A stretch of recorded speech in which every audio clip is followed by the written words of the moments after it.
الحمد لله حمدا كثيرا طيبا مباركا فيه كما يحب ربنا ويرضاه وأشهد أن لا إله إلا الله وحده لا شريك له وأشهد أن محمدا عبده ورسوله وصلى الله على نبينا محمد وعلى آله وصحبه أما بعد يقول ربنا جل في علاه أعوذ بالله من الشيطان الرجيم لقد نصركم الله في مواطن كثيرة ويوم حنين إذ أعجبتكم كثرتكم فلم تغن عنكم شيئا وضاقت عليكم الأرض بما رحبت ثم وليتم مدبرين ثم أنزل الله سكينته على رسوله وعلى المؤمنين وأنزل جنودا لم تروها وعذب الذين كفروا وذلك جزاء الكافرين.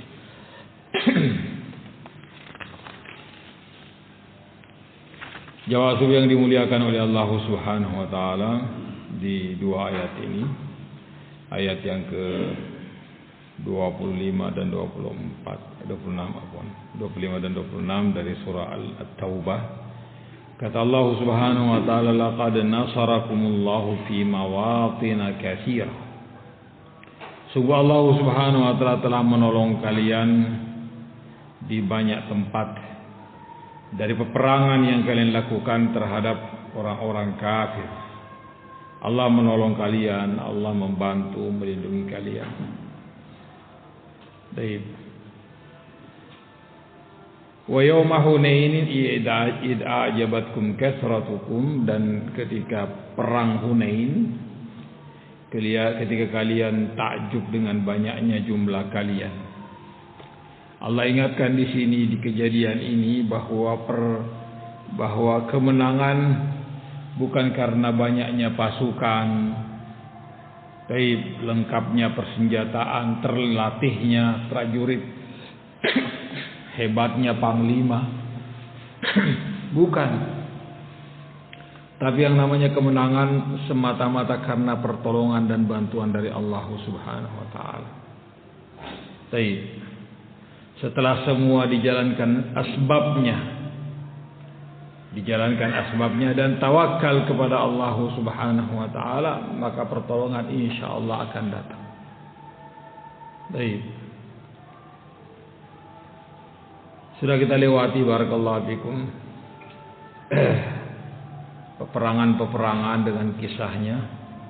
Maka di sini Allah Subhanahu wa taala ingatkan, laqad nasarakumullahu fi mawatin katsirah. Sungguh Allah telah menolong kalian di banyak tempat, memenangkan kalian di banyak peperangan karena kalian melakukan sebab-sebab yang Allah tetapkan. Kalian pun tawakal kepada Allah Subhanahu wa taala, istighatsah kepada Allah Subhanahu wa taala. Wa yauma Hunain idza ajabatkum kasratukum, dan di hari Hunain kalian ditakjubkan dengan banyaknya jumlah kalian. Rasulullah sallallahu alaihi wasallam di bulan Ramadan di tahun ke-8 Hijriah menaklukkan kota Makkah. Tidak banyak perlawanan. Tapi jumlah pasukan yang datang dari Madinah 10.000 pasukan. Baik. Kota Makkah takluk. Dan orang-orangnya pun hampir semuanya masuk Islam. Kemudian mereka dibebaskan oleh Rasulullah sallallahu alaihi wasallam dan mereka disebut at-tulaqa. Baik. Mereka dibebaskan oleh Rasulullah sallallahu alaihi wasallam karena mereka takluk semuanya. Takluk bukan dengan perdamaian. Rasulullah sallallahu alaihi wasallam menguasai kota Makkah, tapi peperangan. Cuma Rasulullah sallallahu alaihi wasallam mengistimewakan Makkah. Tak sejengkal tanah pun tanah Makkah diambil oleh Rasulullah sallallahu alaihi wasallam.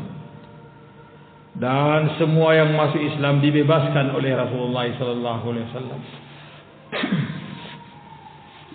Ketika usai perang menaklukkan kota Makkah, terdengar berita oleh Rasulullah sallallahu alaihi wasallam bahwa orang-orang Hawazin telah berkumpul bersama dengan kabilah-kabilah yang lainnya untuk memerangi Rasulullah sallallahu alaihi wasallam. Maka beliau pun bergerak dengan 10.000 pasukan ditambah 2.000 pasukan yang dari Makkah yang baru saja masuk Islam. Di perjalanan mereka inilah ada di antara mereka yang takjub, tidak semuanya, baik, tapi yang sedikit ini bisa merusak. Barakallahu fikum. Kata orang-orang di antara mereka, lan nughlabal yawma ankillah. Kita hari ini tidak akan pernah bisa terkalahkan hanya karena sedikitnya pasukan. Takjub.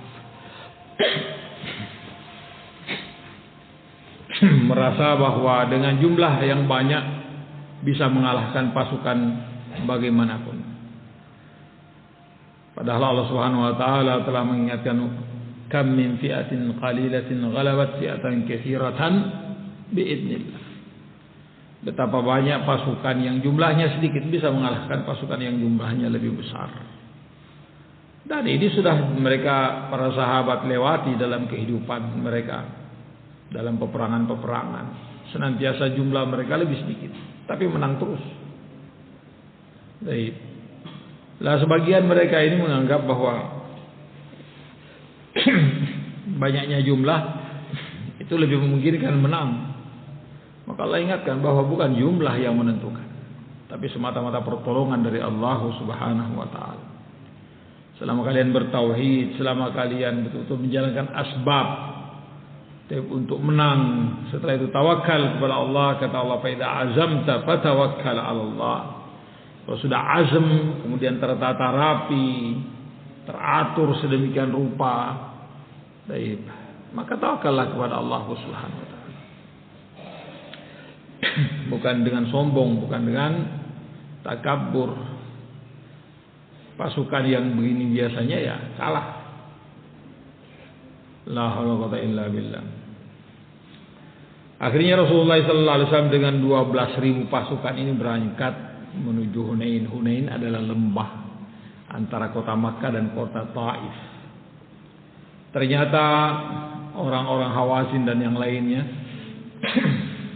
beberapa kabilah yang ikut serta dalam peperangan itu, mempersyaratkan bahwa kita ini betul-betul perang habis-habisan. Semua kita akan bawa.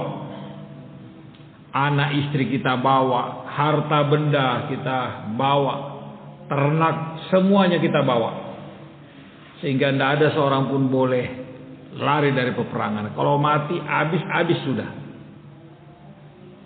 Mau lari kemana? Istri di sini, anak di sini, harta di sini.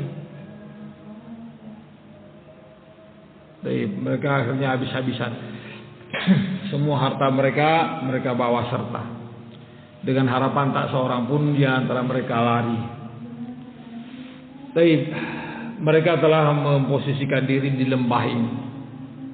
Mereka pun jumlahnya banyak, dan mereka telah memposisikan sedemikian rupa di lembah Hunain. Di subuh hari begitu Rasulullah SAW dan pasukannya masuk ke lembah ini, Rasulullah dan pasukannya diserbu dan diserang bertubi-tubi. Di masih gelap, masih gelap, barakallahu fikum. Diserang sehingga lari pontang-panting sebagian di antara mereka. Maka di sini Allah mengatakan, idza ajabatkum kathratukum falam tughni ankum syai'a. Ternyata jumlah kalian tidak ada apa-apanya.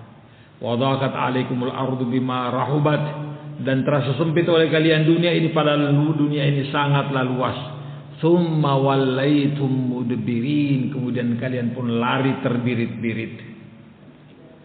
Tidak ada yang tertinggal di situ kecuali Rasulullah dan orang, ya, ada yang mengatakan 80, ada yang mengatakan 100 orang bersama dengan Rasulullah sallallahu alaihi wasallam. Beliau hanya bisa mengatakan ila aina ya ibadallah. Mau kemana, lari kemana kalian wahai hamba Allah?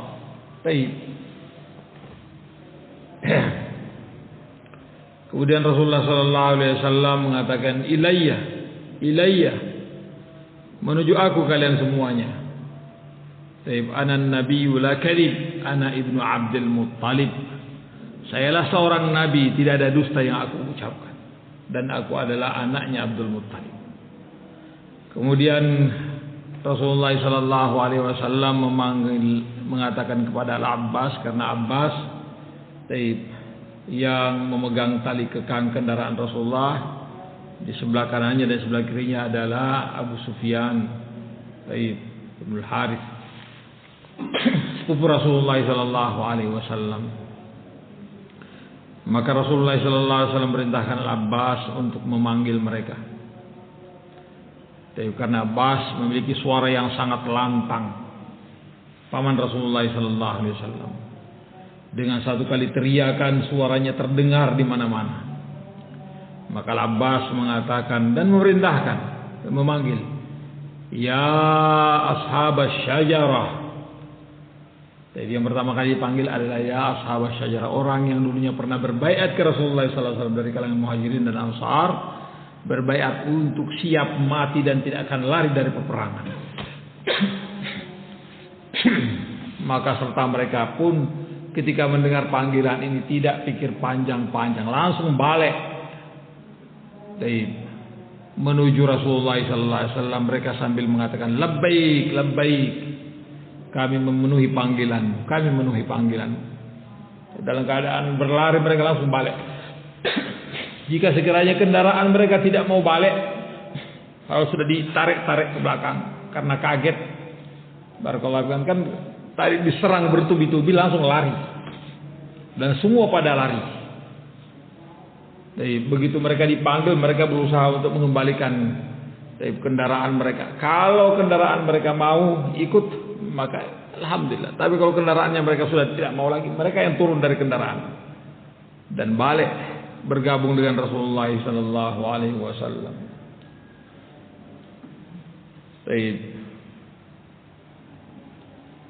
Kemudian dipanggil kabilah demi kabilah, sehingga mereka pun akhirnya kembali semuanya. Kemudian Rasulullah SAW ketika melihat kondisinya sudah mulai berimbang, beliau pun mengatakan sekarang sudah hangat peperangan. Maka saat itulah Rasulullah SAW meminta segenggam pasir. Kemudian Rasulullah SAW melemparkannya ke arah musuh. Maka tidak ada seorang pun di antara orang-orang kafir musyrik pada saat itu kecuali pasir itu masuk ke dalam matanya, sehingga mereka tidak memiliki kesempatan banyak untuk bergerak. Mereka hanya sibuk untuk memperbaiki kondisi mata mereka, tidak lagi fokus dengan peperangan, sehingga para sahabat dengan mudah mengalahkan mereka. Yang masih bertahan akan mati, dan yang tidak mau mati pada saat itu lari tunggang langgang. Jadi walaupun harta benda mereka harus tinggalkan, istri dan anak-anak mereka harus tinggalkan. Mereka ternyata masih lebih suka, lebih cinta terhadap diri mereka sendiri. La haula wala illa billah. Kemudian Allah mengatakan, "Tsumma anzalallahu sakinatahu ala rasulihi wa 'alal mu'minin." Kemudian Allah Subhanahu wa taala menurunkan sakinahnya. Sakinah itu adalah ketenangan. Ketenangan ini akan mendatangkan kekuatan yang luar biasa. Beda dengan qalaq. Qalaq itu rasa takut. Khauf. Rasa takut ini akan menghilangkan tenaga. Orang kalau takut tidak memiliki, lemes. Orang ini kalau takut lemas dia, barakallahu fiikum. Tidak bisa banyak melakukan apa-apa. Tidak ada kekuatannya, hilang. Tapi menunjukkan bahwa jiwa ini memiliki pengaruh yang sangat kuat terhadap fisik. Barakallahu fiikum. Fisik bisa berubah keadaannya sesuai dengan kondisi jiwa. Barakallahu fiikum. Maka ketika Allah SWT menurunkan sakinah, ketenangan pada Rasulnya, demikian juga ketenangan pada orang beriman. Wa anzala junudan lam tarauha, demikian pula Allah SWT menurunkan pasukan perang dari langit berupa malaikat yang kalian tidak bisa melihat wujud mereka. Disitulah Rasulullah SAW diberikan pertolongan dan kemenangan oleh Allah Subhanahu Wa Taala. Wa'adzabal ladzina kafaru, dan Allah mengazab orang-orang kafir. Wa dzalika jazaa'ul kafirin, dan demikianlah balasan untuk orang-orang kafir. Barakallahu fikum. Ini ringkas sekali. Barakallahu fikum. Wailah banyak riwayatan-riwayatan yang mengungkap apa sesungguhnya di balik peperangan ini. Barakallahu fikum. Tapi intinya bahwa kemenangan dan pertolongan itu semata-mata datangnya dari Allah Subhanahu wa taala. Kalau kita jalankan asbabnya, bukan karena banyaknya jumlah pasukan, bukan lengkapnya persenjataan, bukan. Semata-mata itu adalah pertolongan dari Allah Subhanahu wa taala. Barakallahu fikum. Ini juga bahwa ketika hati berubah, yang semestinya tawakal kepada Allah, bersandar kepada Allah, berubah dengan kondisi apa? Kondisi ujub, takjub dengan diri sendiri. Maka ilah yang membuat dan mengundang kegagalan. Barakallahu fikum. Sampai Allah menggambarkan kondisi mereka, wa dhaqat 'alaikumul ardu bima rahubat tsumma wallaitum mudbirin. Sempit oleh kalian dunia ini, padahal dunia ini sangatlah luas.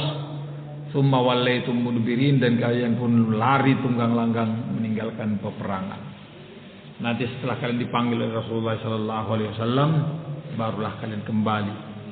Barulah kalian sadar bahwa pertolongan itu semata-mata datangnya dari Allah SWT. Kekuatan itu semata-mata pemberian dari Allah Subhanahu wa taala. Sehingga inilah yang kita katakan la haula wala quwata illa billah. Penyerahan diri sepenuhnya kepada Allah Subhanahu wa taala. Tidak ada daya, tidak ada upaya, tidak ada tenaga, kecuali semuanya datangnya dari Allah Subhanahu wa taala. Semuanya pemberian dan anugerah dari Allah Subhanahu wa taala. Dengannya insyaallah kita akan ditolong, dibantu oleh Allah Subhanahu wa taala. Oleh karena itu setiap ada yang kita hadapi dari masa-masa sulit, kita mengatakan la haula wala quwata illa billah. Dengannya kita berharap pertolongan dari Allah Subhanahu wa taala, bantuan dari Allah Subhanahu wa taala. La bihaulina wala biquwwatina. Bukan usaha kita, bukan kemampuan kita, tapi semata-mata pertolongan dan bantuan dari Allah Subhanahu wa taala. Ini mudah-mudahan Allah SWT mengampuni kesalahan dan kekurangan kita. Kita pun kepada majelis. Subhanallahi wa bihamdihi, asyhadu an la ilaha illa anta, astaghfiruka wa atubu ilaik.